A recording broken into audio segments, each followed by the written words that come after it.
Hi, my name is Ben Stovey. I am a Canadian director that works here in Malachansk. I have done this for several years. I'm also the chair of the board, the Friends of the Mennonite Center in Ukraine board, and that's an organization that basically works with the Mennonite Center here in terms of funding and projects.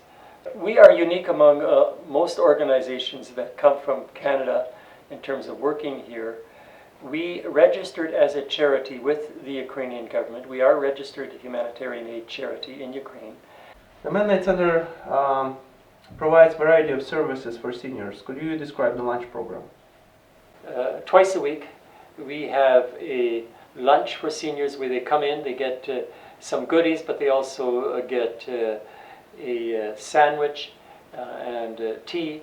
They come in, it's both to give them a good meal, but it becomes more and more a social thing. They love to come and visit and chat and things like this. They come early. They're supposed to, I think we started around 11, but by 10 o'clock they're already on the benches chatting and visiting, and they file in and have a good meal. What we have done, I think once a month in the winter, it's a hot meal. So we go all out to make a good hot meal for them, which they really appreciate. And so we do that every 2 weeks. Yeah. Even those that can't come and have the meals, we will bring food to them in terms of some bags and food that hampers that they can have, so that'll help them. We don't want to necessarily give them cash. In our view, that's then a little bit out of our control, and we would like to give them what we think they need and what they've identified as they need. They need food. So that's how we try to help them. Similarly, I think there's a group of veterans that on Veterans Day we will have hampers prepared for them, so they can all receive a hamper, a food hamper from us. And I think that just works quite well. They have it, we can get it, we can make a good price for it, and in that way I think the little we can give, but it still can go a long way. That's what we're trying to do. Please tell us about exciting development in the former Shoinze Mennonite Church located in the village of Snigorovka. One of our embarrassments when we would have the tours here was to take people to the church that was in the former village of Shoinze. This was a beautiful ornate structure built, I believe, around 1909, and very, very fancy in a neo-Gothic style. The history of this building was that it was built before the First World War.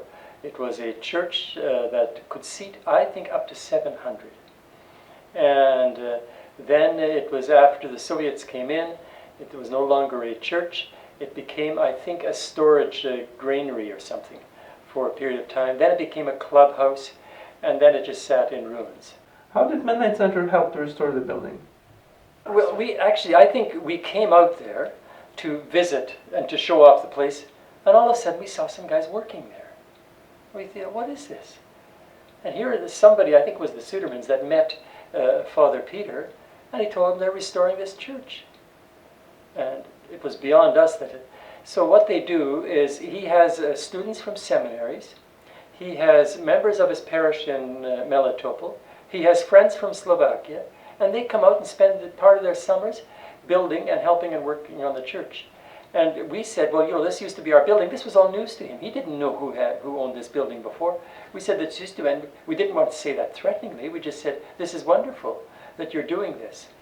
And so we've in fact now helped him with bricks.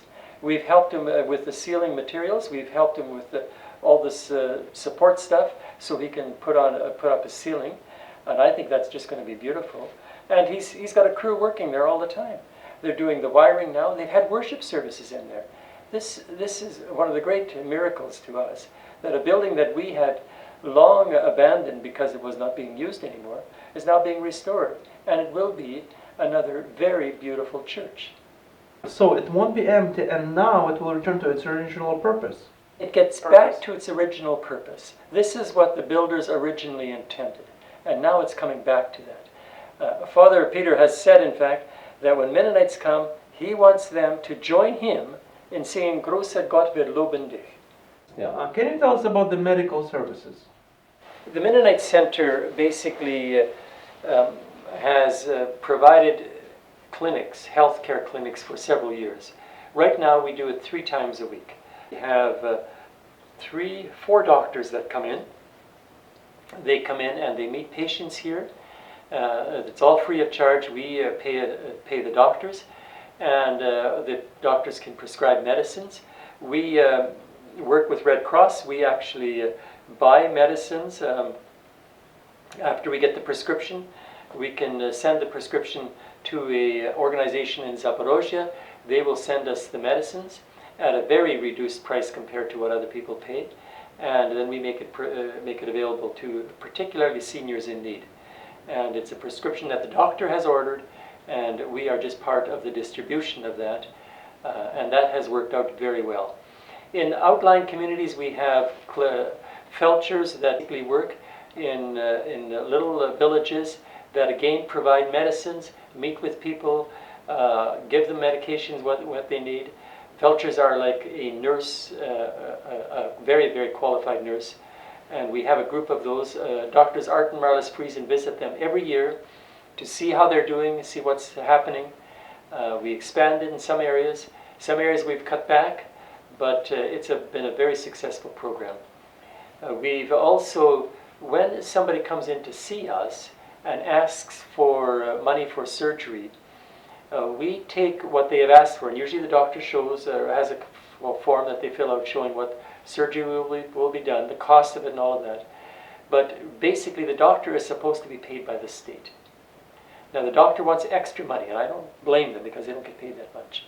But we don't give surgeons extra money for surgery. We give the money to the hospital in their charitable fund. So in other words, it goes from our bank account to the hospital's bank account. So that money can be traced by government. So the government knows what the hospital gets from us for surgeries.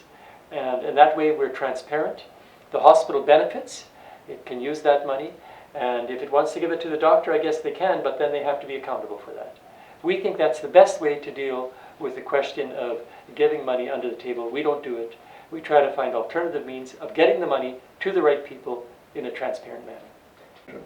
The optometrist is also providing services at the center. Can you tell us about the New Vision and Eyeglass program? This has been one of our most successful programs. It started with a suggestion, I think, from the Bakerview Church or something. Could they help people who have a very limited sight?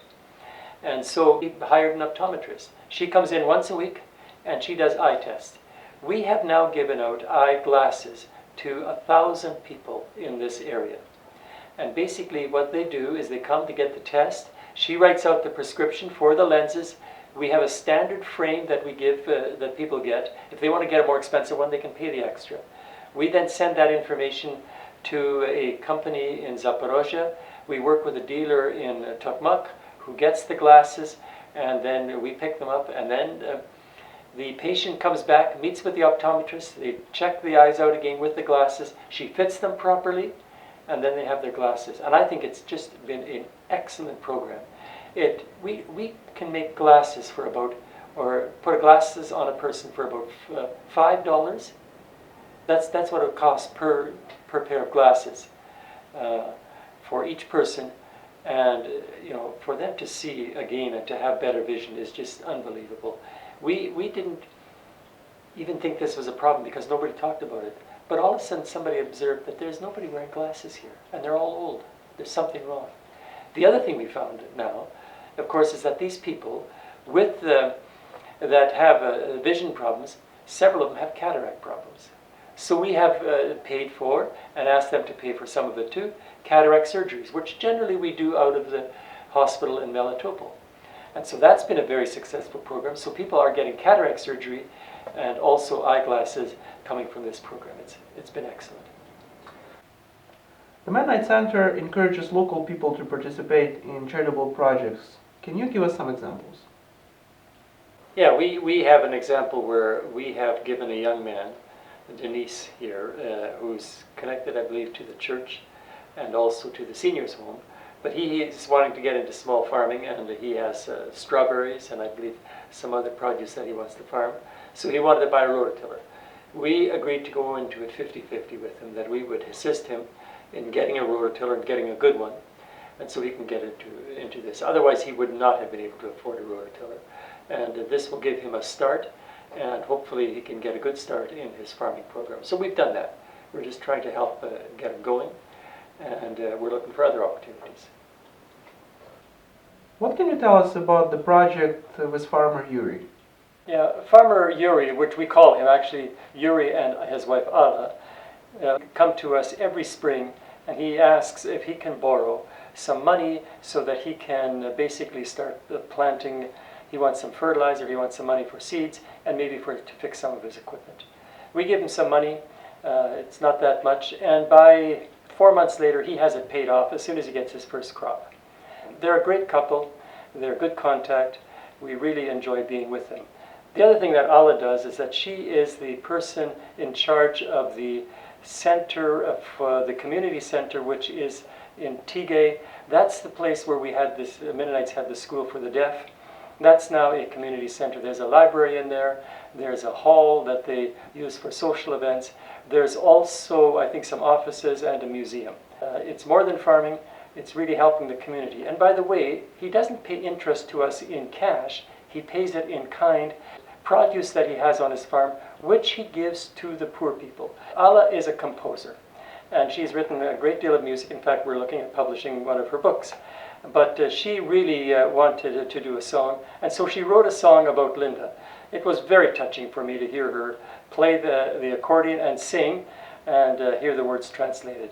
So that's another good thing that we've done, a good contact, and I'm very delighted at their support for me and for my former wife. Can you tell us about the scholarship program for university and college students? For, I'd say, the last 6-7 years, we have supported students who want to go to university, who don't have the financial means to go to university. And so what we're trying to do, we interview those students, we get recommendations from teachers, look at their marks, and see if we can give them some money to assist them in going to university. Now, students here can go to university on a scholarship from the state. We call that on the budget or on stipend. They can do that. Or they can go on contract, which basically means they have to come up with the money to go to the school.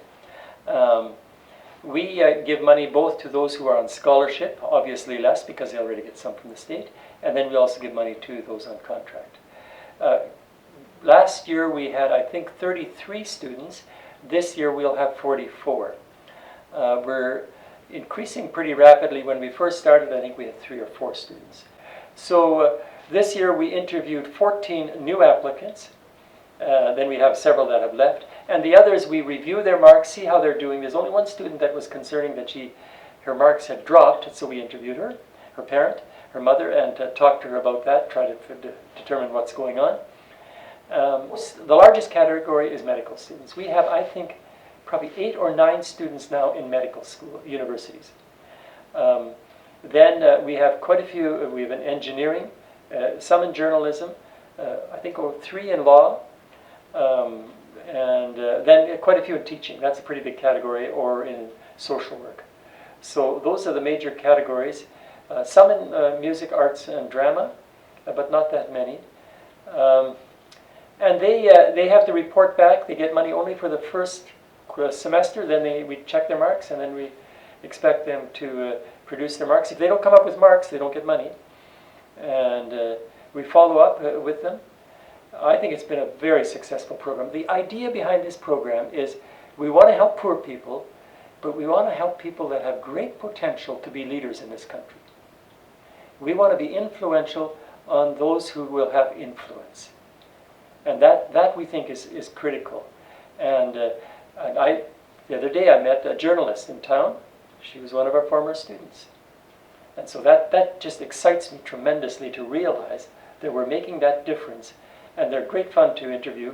Several of them know English well enough that I can interview them in English. I know you have assisted a very talented young musician. Can you tell us about Denise? Yeah, Denise was identified as a really, really good up-and-coming accordionist. He has been here in the music school. He's got some good teaching. He's also a very good trumpet player. This lad has good musical ability. And so when the offer came to get him a better accordion, we tried to help him in that regard so we could get him a better instrument. Accordion playing here is a highly skilled art and very, very much appreciated. When Denise had the opportunity to play internationally at a competition in Italy, we in fact contributed to that, helping him get down to Italy, along with his father, and our manager, Dima Brachenko, also went. So they went to the competition. The competition was by the sea. It was a wonderful location. They flew down. They went for the competition. Denise came first in many categories, and I think he tied overall first or something. I think there was a little bit of a feeling they didn't know if they should give it to a foreigner, that prize. But anyway, he did very well, did us proud.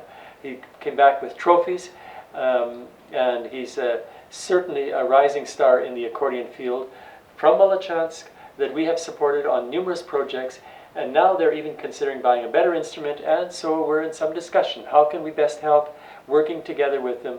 It's the first time he's been outside the country, and I suspect he'll be outside the country many times on different tours. Denise is a good example of helping talented young people. Can you tell us more about helping the local music and sports schools? Even in our Youth for Life program, we try to take some of the kids with gifts, unique abilities, who we want to show that these kids can be part of a successful lifestyle without having drugs and without having to abuse their bodies. We've sponsored a weightlifting competition in Tokmak. That was an international competition from countries in Eastern Europe. We are trying to promote athletics. We've given money for the uniforms for the local football team, so that people can see that there are other things other than hanging around drinking beer and doing nothing better than that, so that they can actually achieve something, and we're trying to highlight the successful kids. Thank you. You have also assisted with providing dance costumes, attending competitions, and purchasing band instruments. Yeah, we have really helped the music school. The instruments that they had, the band instruments, were a sorry lot. And for a good band person such as Rudy Berg, that was a bad, he couldn't see how they could make good sounds out of that. So what we basically did is Rudy would bring instruments in.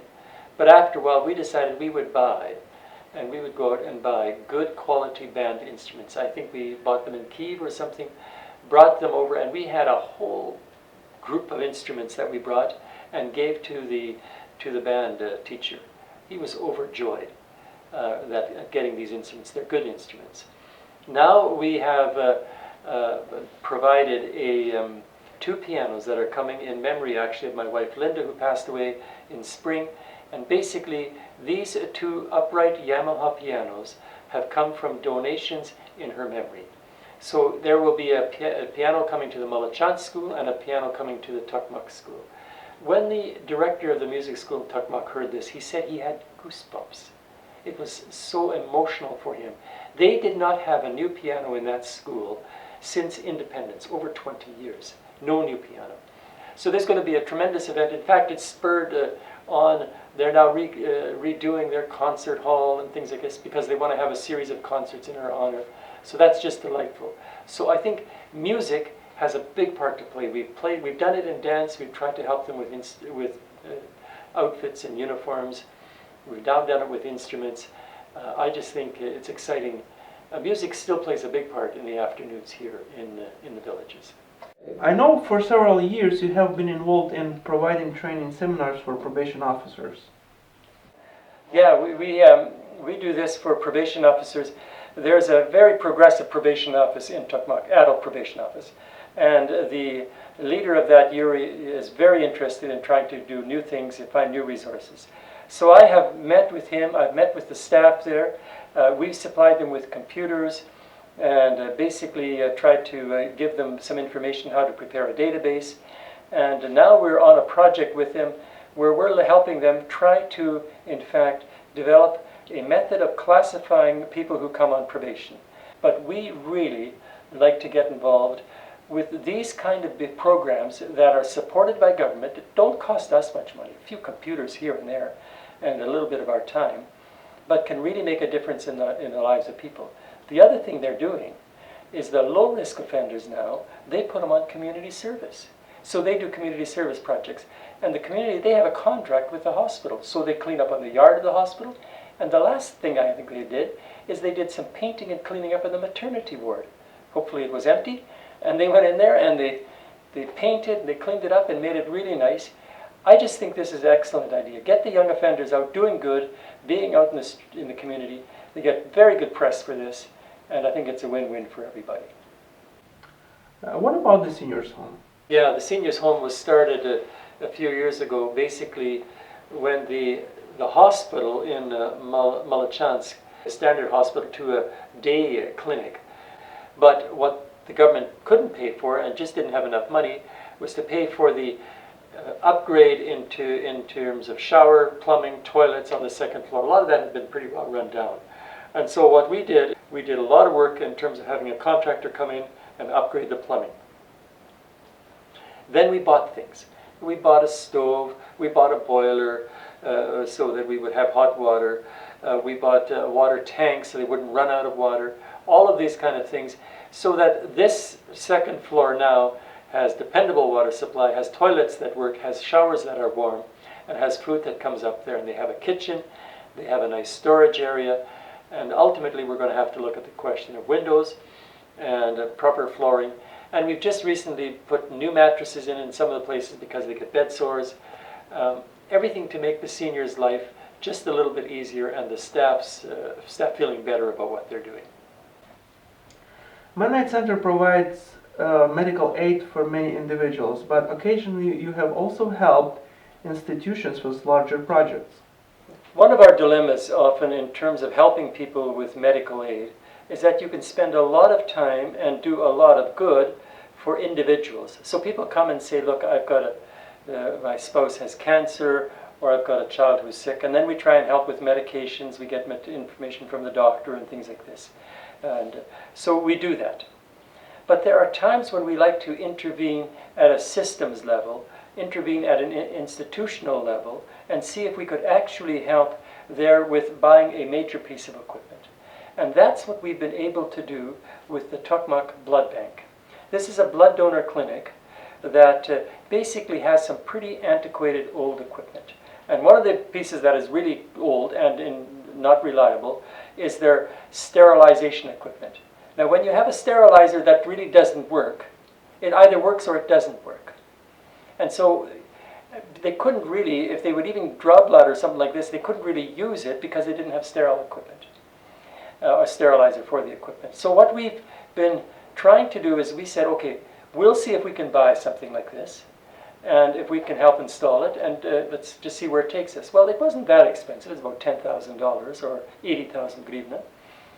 And so we actually installed this, had this equipment installed I think in August, and it was first used at the beginning of September. And there was a tremendous amount of delight on the part of the staff. They were very proud to get a new piece of equipment.